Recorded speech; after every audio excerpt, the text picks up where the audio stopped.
He took a photo. He posted it on Facebook. Then he confessed to killing his wife. What really happened behind the walls of their Miami home? This is the chilling story of Derek Medina and Jennifer Alfonso.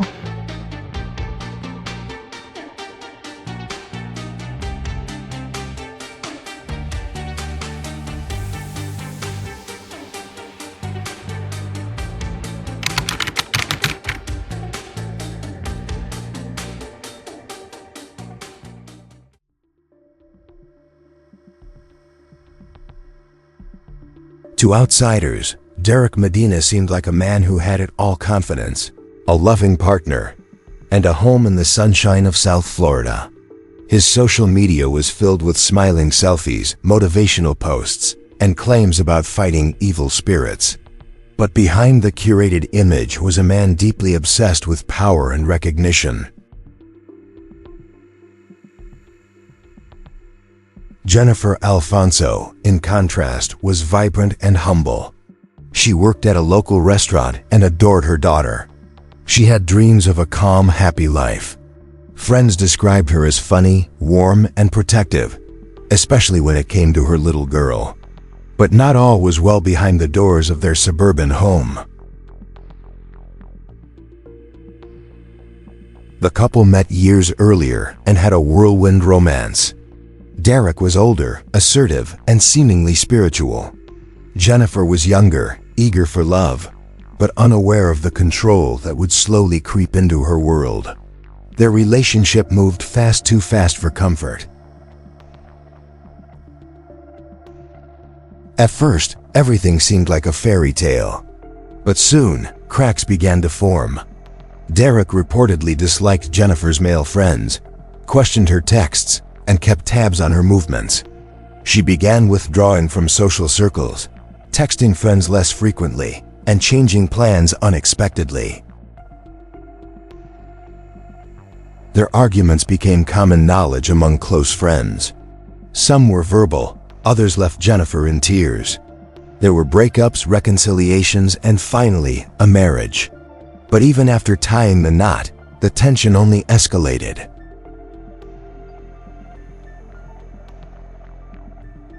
In 2012, they divorced briefly.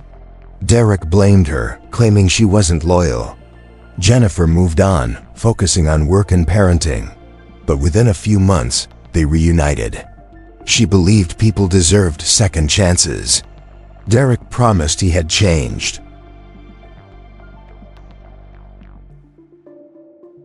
They remarried. This time, Jennifer kept more to herself.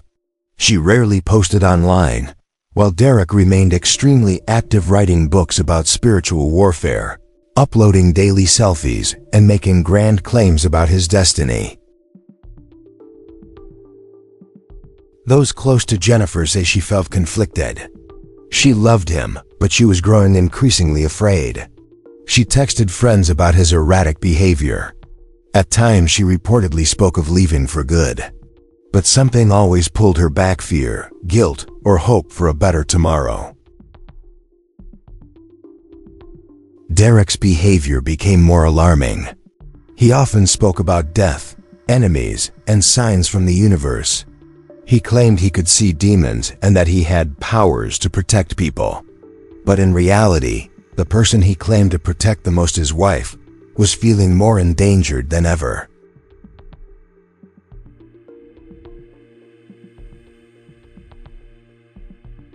Jennifer began to sleep in separate rooms when things got tense. She focused on her daughter and work. Derek, meanwhile, complained to friends that he felt disrespected and emasculated. The relationship was nearing a breaking point. Still, the couple continued their life behind a mask of normalcy. Birthdays were celebrated, dinners were cooked, and photos were taken. But none of that reflected the true pressure building within the walls of their home. On the surface, it looked like just another Miami couple, fun, energetic, and in love. But beneath the facade, something dark and irreversible was taking shape. August 8, 2013, began like any other day in South Miami. Jennifer was at home with Derek in their townhouse. Their daughter was reportedly not present at the time, staying with relatives. What was supposed to be an ordinary morning quickly unraveled into a moment that would shock the world. Derek would later say they had been arguing. He claimed Jennifer had become violent, threatened him, and even retrieved a knife. But investigators would uncover no physical evidence that she had initiated any attack that day. In fact, there were signs that she had been surprised, not aggressive. According to Derek, after the fight escalated, he walked upstairs, retrieved a gun from their bedroom closet, and came back down. Jennifer, unaware of what was about to happen, remained in the kitchen. She had no way of knowing this argument would be their last. Within moments, it was over. Jennifer Alfonso was shot multiple times. She collapsed near the kitchen area, her life ending in seconds. No emergency call was made. No CPR was attempted. Instead, Derek stood there in silence. Then, he picked up his phone. What he did next sent shockwaves across the globe. Derek took a photo of Jennifer's lifeless body right there in the kitchen and posted it to Facebook. The caption read like a bizarre confession. "I'm going to prison or death sentence because I killed my wife." In less than an hour, the photo was spreading across timelines and group chats. Friends were in disbelief. Some thought it was a joke. Others immediately knew something terrible had happened. Jennifer's co-workers, alarmed by the post, began calling the police. By the time officers arrived at the townhouse, Derek was gone. He had driven to his father's home and shortly after turned himself in. He calmly confessed to the killing and told investigators where they could find Jennifer. Police entered the home and discovered the scene exactly as the Facebook photo had shown. The image was real and horrifying. For hours, the picture remained live, shared, and reshared until Facebook moderators removed it. But by then, it had already gone viral. Jennifer's family was devastated. Her daughter now had no mother. The public was furious. Media outlets covered the case around the clock, dubbing Derek the Facebook killer. It wasn't just the crime, it was the way it had been announced that stunned the world. Derek told detectives he acted in self-defense. He said he was tired of the abuse, but investigators didn't buy it. There were no visible injuries on Derek, no bruises, no knife retrieved from the scene that could justify his claims. From that moment, the case was no longer just about murder. It became a national conversation about social media, mental health, and domestic violence. A dark new era of crime had begun, one where tragedy could be live-streamed for the world to see. The legal proceedings began in 2015. The prosecution presented Derek as a narcissist, a man obsessed with attention and power, who had grown tired of being challenged. The Facebook post wasn't a cry for help. It was a trophy. In court, Jennifer's final moments were reconstructed. Prosecutors used surveillance footage from inside the home that showed the couple walking through the living area. Nothing in the footage supported Derek's claim of being under threat. Jennifer appeared calm. The fatal moment was not caught on camera, but what came before was telling. Derek's defense tried to portray him as a man at the edge, mentally, emotionally, and physically exhausted. They said Jennifer had a history of aggressive behavior and that Derek had simply reached his breaking point. They asked the jury for empathy. But the jury heard from Jennifer's friends, co-workers, and family. They heard the texts. They saw the photos of bruises she had sent to her best friend. They read messages in which she said, "If I disappear, Derek did it." The most damning piece of evidence, however, remained the Facebook post. It wasn't just the image. It was the act of sharing it, calculated, intentional, and emotionless. Prosecutors argued that a man who truly feared for his life wouldn't stop to update his status. They also highlighted Derek's strange writings, blog posts about battling evil, books about self-defense, and grandiose claims of spiritual warfare. The jury was told this was not a mentally ill man, but a deeply egotistical one who wanted to be remembered. Throughout the trial, Derek remained calm, often expressionless. At times he appeared detached from the reality of what he had done. He didn't cry. He didn't apologize.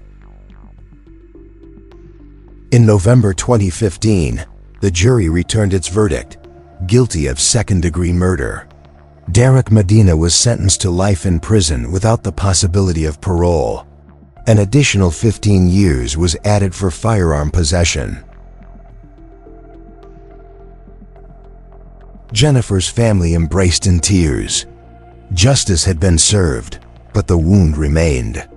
Her daughter would grow up without a mother. Her friends would forever carry the trauma of that Facebook post. For the legal system, it was a clear verdict. For society, it was a case that raised uncomfortable questions about technology, human behavior, and the lines between public and private life. Long after Derek Medina was imprisoned, his case remained one of the most talked about digital age crimes.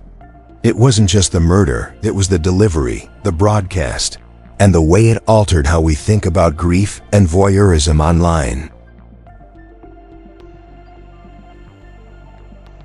Social media experts began using the case as a cautionary tale. Platforms like Facebook reviewed their protocols for disturbing content. Users demanded faster moderation and clearer guidelines. But the image had already changed the landscape. It was a point of no return. Jennifer's family stayed mostly out of the public eye, focusing on healing and raising her daughter in peace. They occasionally participated in domestic violence awareness events, honoring her memory by helping others escape similar cycles. Derek attempted to appeal his conviction multiple times. Each attempt was denied. He remains in prison, occasionally writing, occasionally claiming he was misunderstood. The townhouse where the tragedy occurred was eventually sold. Its dark history lingered for years. Neighbors reported unease walking by. It was a reminder of how a peaceful street could hold unspeakable secrets. Jennifer Alfonso is remembered by those who loved her as joyful, caring, and selfless. Her name became a symbol not just of a victim, but of the thousands who endured domestic violence without anyone knowing. This case continues to appear in true crime documentaries, podcasts, and university lectures. It's a story that forces us to confront difficult questions. What does justice look like when the world watches a crime unfold in real time? What is the cost of sharing everything? Jennifer's memory lives on not in a Facebook post, but in the fight to prevent others from experiencing the same fate. Behind the tragedy is a plea for awareness, compassion, and action.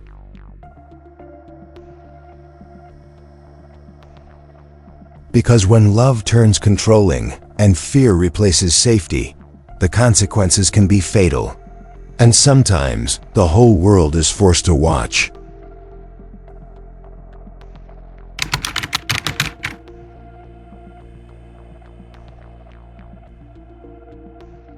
Okay, let's jump into this deep dive. We're tackling a story that is truly difficult and tragic, the events surrounding what became known as the Facebook killer case involving Derek Medina and Jennifer Alfonso. Yeah, it's a tough one. We've got a stack of source material here, articles, research, various reports, and they lay out the details of this incredibly complex and frankly heartbreaking event. And our mission in this deep dive really is to walk you through this material. We want to pull out the most important insights, understand the timeline, the relationship dynamics. The shocking public act itself and its lasting impact. And we're going to stick strictly to what these sources tell us, to really try and grasp the key takeaways here. And right from the beginning, what these sources highlight is just this stark contrast. It's between the public face Derek Medina presented and the private reality Jennifer Alfonso was living. Absolutely. Online, Derek seems so confident. You see the smiling selfies, the motivational posts, even these claims about fighting evil spirits.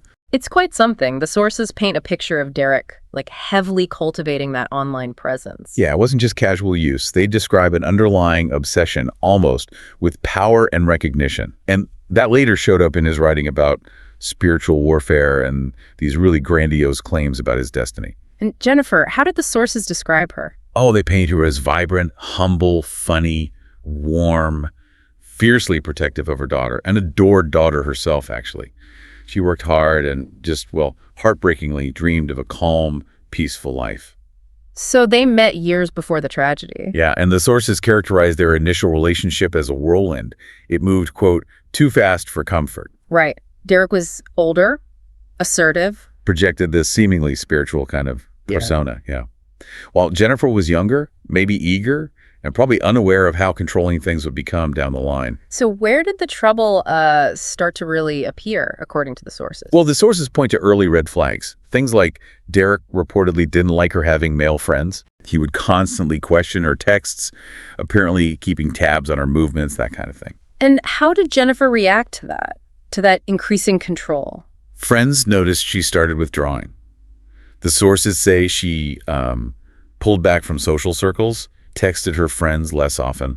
Changed plans unexpectedly. Exactly. And arguments became frequent. It was common knowledge among their friends, verbal confrontations, often leaving Jennifer in tears.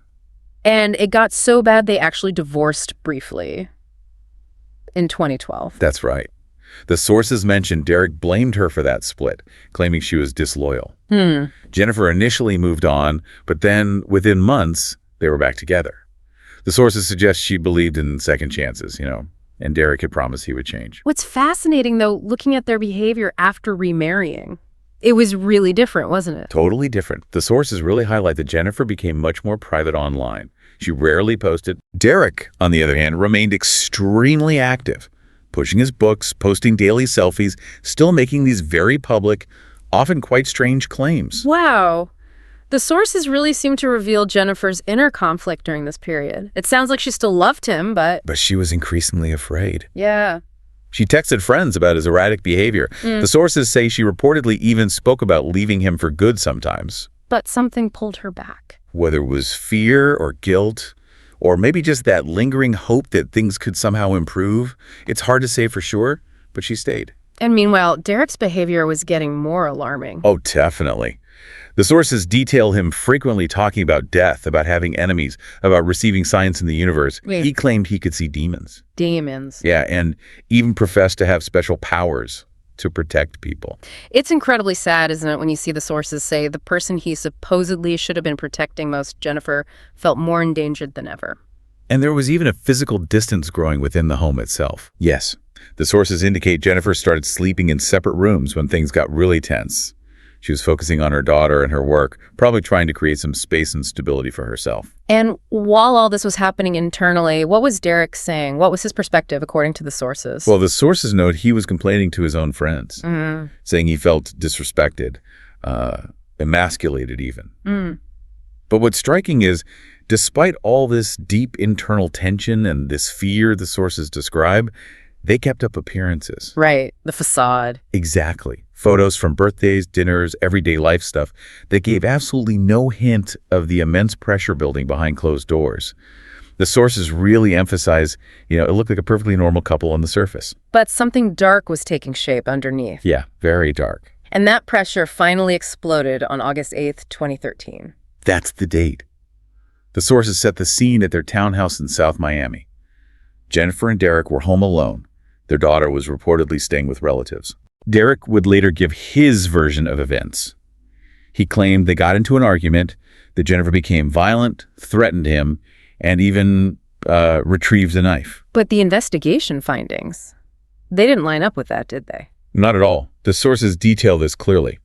Investigators found zero physical evidence to support Derek's claim that Jennifer initiated any attack. In fact, the evidence suggested she was actually surprised. So what was Derek's account of the shooting itself? According to the sources, his account was that after the argument, he went upstairs, got a gun, and came back down. And Jennifer was in the kitchen. In the kitchen, seemingly unaware of what was about to happen. He shot her multiple times. She collapsed. And what the sources make painfully clear is what happened next, or rather what didn't happen. Right. No emergency call, no CPR, no attempt to help her at all. And this is where the whole thing takes that unprecedented, just chillin' turn into the digital realm. It really is. The sources reveal that right after the shooting, Derek picked up his phone. He took a photo of Jennifer's body right there in the kitchen. And then, this horrifying act. He posted that image to his Facebook page. With a caption. Yeah, a caption that read, "I'm going to prison or death sentence because I killed my wife." Just stated it. Unbelievable. What was the immediate reaction based on the sources? Chaos, pretty much. Within an hour, that photo had spread like wildfire across Facebook. Friends saw it, total disbelief. Some thought it had to be a sick joke. But others knew. Others instantly knew something terrible had happened. Jennifer's coworkers actually seen the post, were the ones who called the police. And after posting that horrific image, what did Derek do then? The sources say he drove to his father's house. Shortly after that, he turned himself in. And he confessed. Yeah, the sources report he calmly confessed to the police, told them exactly where they could find Jennifer. So when the police arrived at the townhouse, they found the scene exactly as it was depicted in that horrifying Facebook photo. And that photo stayed online for hours. For hours, yeah. Shared widely before Facebook moderators finally removed it. But I mean, the damage was done. It had already gone viral. The impact, as the sources describe it, must have been just immediate and devastating. Absolutely shattered Jennifer's family. Her daughter left motherless. The public reaction was this mix of shock and fury. And the media, well, they quickly gave the case that unforgettable, grim nickname, the Facebook killer. And Derek stuck to his story, self-defense. He did. He kept claiming self-defense, saying he'd reached his limit with alleged abuse from Jennifer. But the sources detailing the investigation make it clear the authorities just didn't buy it. Why not? Well, there are no visible injuries on Derek himself. And crucially, that knife he claimed Jennifer threatened him with, never found at the scene. So this case became much bigger than just the murder itself. Oh yeah, it exploded. The sources explain how it turned into this national conversation about social media's role in our lives, about mental health, and tragically, about domestic violence. The sources actually called this event a signal of a dark new era of crime. Wow. Okay, let's fast forward to the trial in 2015. What was the prosecution's main argument, drawing from the sources? So the prosecution, building their case from the source material, they portrayed Derek as a narcissist, someone obsessed with attention and power who just couldn't tolerate being challenged or disrespected. And the Facebook post. They argued it wasn't a sign of distress or some sort of self-defense confession.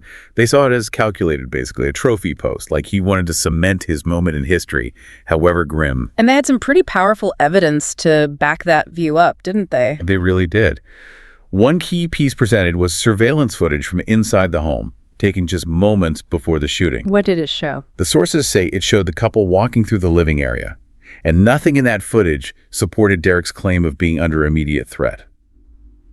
Jennifer actually appeared calm. So what was the defense strategy? They tried to gain sympathy. Yeah, the defense, as described in the sources, they attempted to portray him as a man pushed to the edge, mentally, emotionally, physically exhausted. Claiming Jennifer was aggressive.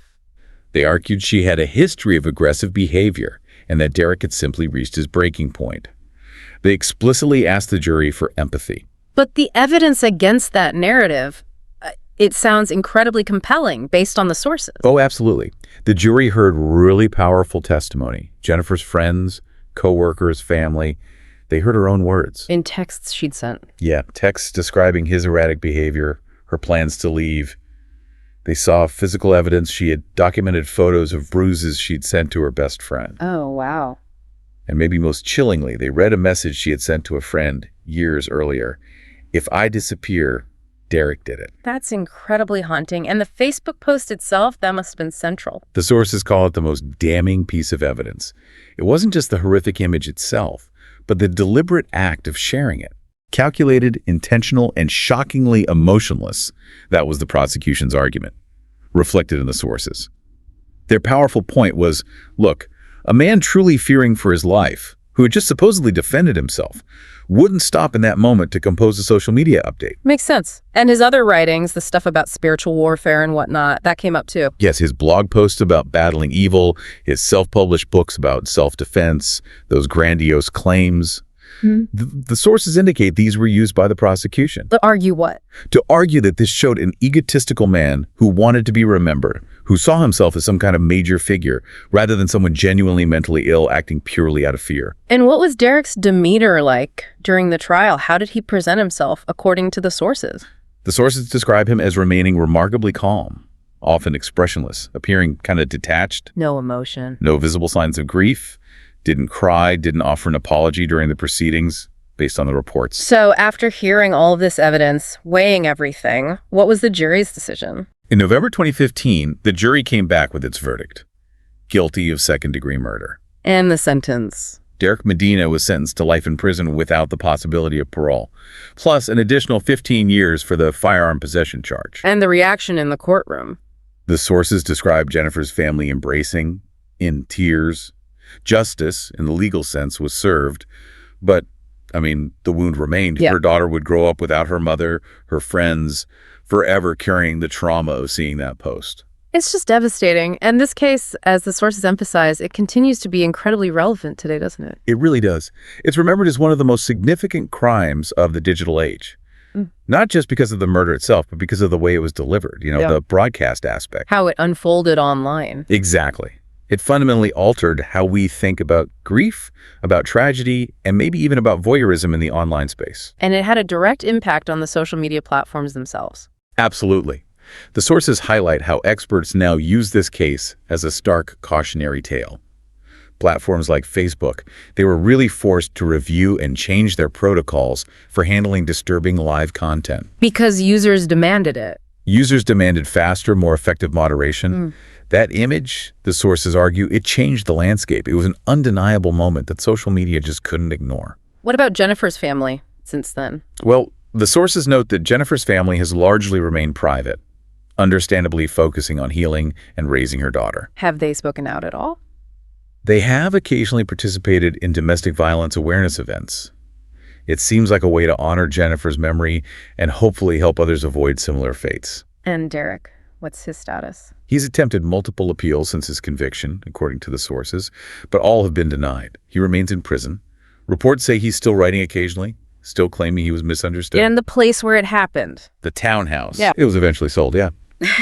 But the sources mention that dark history kind of lingers, a somber reminder that even a quiet residential street can hold unimaginable secrets and tragedies behind closed doors. How do the sources suggest Jennifer's legacy is remembered beyond the tragedy? Jennifer Alfonso is remembered by those who loved her as joyful, caring, selfless. But the sources also emphasize that her name has become a symbol. A symbol of what? Not just of a victim of this specific horrific crime, but of the countless individuals who suffered domestic violence in silence, unseen. And the case itself continues to be studied, discussed. Yeah, in true crime spaces, academic lectures, it forces us, really, to confront some incredibly difficult questions raised by the sources. What does justice truly look like when a crime unfolds for the world to see in real time? And what's the cost? The cost of sharing every aspect of our lives online. That's a huge one.